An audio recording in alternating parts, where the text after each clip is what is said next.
કે આપણાને પોતીવાળા કેમ કે શું બીજા સમાજો દારૂ નહીં પીતા? પણ આ મેળા ભાગવા હતા. લોકો એવું કહેતા તમારામાં વ્યસન, તમારામાં આમ થાય તેમ થાય.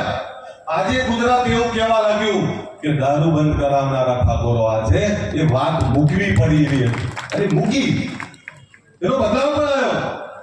સમયાંતરે વાત મૂકતા રહીએ છીએ, પણ હજુ કહું છું લાભ પાછળ સંકલ્પ કરો. હમણાં મેં લગ્નની વાત કરી, અમરેજીએ લગ્નની વાત કરી, તો લાભ પાછળ સંકલ્પ કરીએ કે જ્યારે દીકરીનું માગું લઈ જઈએ છીએ આપણે, ત્યારે વ્યસન મુક્ત જમાઈ શોધવો છે. આપણે શું પૂછીએ કે છોકરો ઓછું કમાતો હશે તો ચાલશે, પણ વ્યસનો ના કરવો જોઈએ. તો વ્યસન મુક્ત જમાઈ શોધવો છે, પણ આપણા ઘરમાં બેઠેલો આપણો કુંવર એ બીજા કોઈનો જમાઈ થવાનો છે. તો વ્યસન મુક્ત જમાઈ જોતો હોય તો વ્યસન મુક્ત જમાઈ આપતા શીખવું પડશે, નક્કી કરવું પડે. કોઈ પણ ગામમાં નવું માંગવું હોય તો ગામની કમિટી કહેજે ભાઈ અહીં સંબંધ ના કરતા એનો દીકરો તો પીવે છે, એની દીકરીની જિંદગી કેમ બગાડવી? હમણાં આપણે જે વાત કરી કે વ્યસનોમાં ડૂબેલો સમાજ, અંધશ્રદ્ધામાં ડૂબેલો સમાજ, આઝાદી થઈ અનેક સમાજો શિક્ષણ તરફ દોડ્યા, આધુનિક ખેતી, આધુનિક ધંધાઓ તરફ દોડ્યા, સમય પ્રમાણે બદલાયા.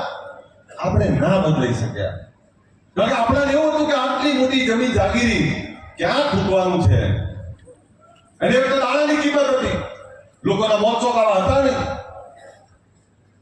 પણ સમયાંતરે તમામ સમાજો એવા સમાજો જે સમાજોનો અભ્યાસ કરવો પડે કે સમાજો બદલાયા, જેમણે જમાના સાથે ચાલે તમામ સમાજો આગળ છે. હજુ સમય બાકી છે, હજુ બહુ બધું બચ્યું છે.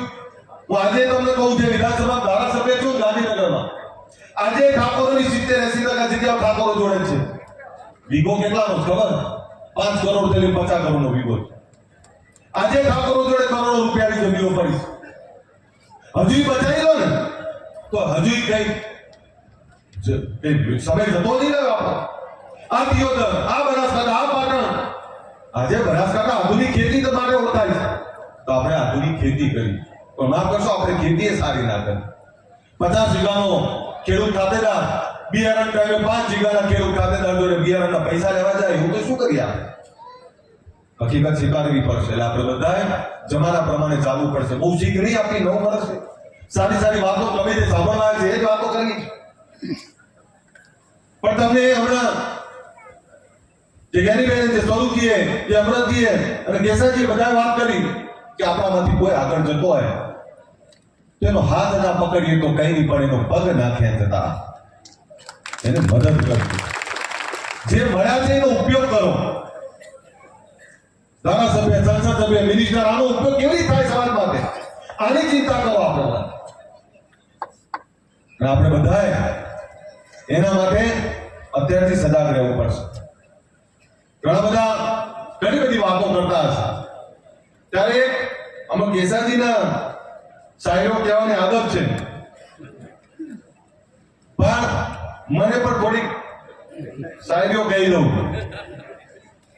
रात नहीं ख्वाब बदलता है, सामर्थ्य, रात नहीं ख्वाब बदलता है, मंजिल नहीं कारवा बदलता है. रात नहीं ख्वाब बदलता है, मंजिल नहीं कारवा बदलता है. जज्बा रखो जीतने का, क्योंकि जज्बा रखो जीतने का, क्योंकि किस्मत बदले ना बदले वक्त जरूर बदलता है. मतलब શું ખબર છે? સમય બધાનો બદલાય છે, સમય બધાનો આવે છે. રામચંદ્ર ભગવાનથી લઈ મુગલો આયા, અંગ્રેજો આયા, તમામ શાસકો બદલાયા, તો તમારો પણ સમય આવશે. આ કહેવા માટે આવ્યો છે, આ એટલે કહેવા આવ્યો છે કે કોઈ હિંમત, કોઈ હારવાની જરૂર નથી. આજે આપણા એક મંત્રી મળ્યા, આવનારા સમયમાં તમને સરકાર પણ મળી જાય તો નવાઈ ના પામતા.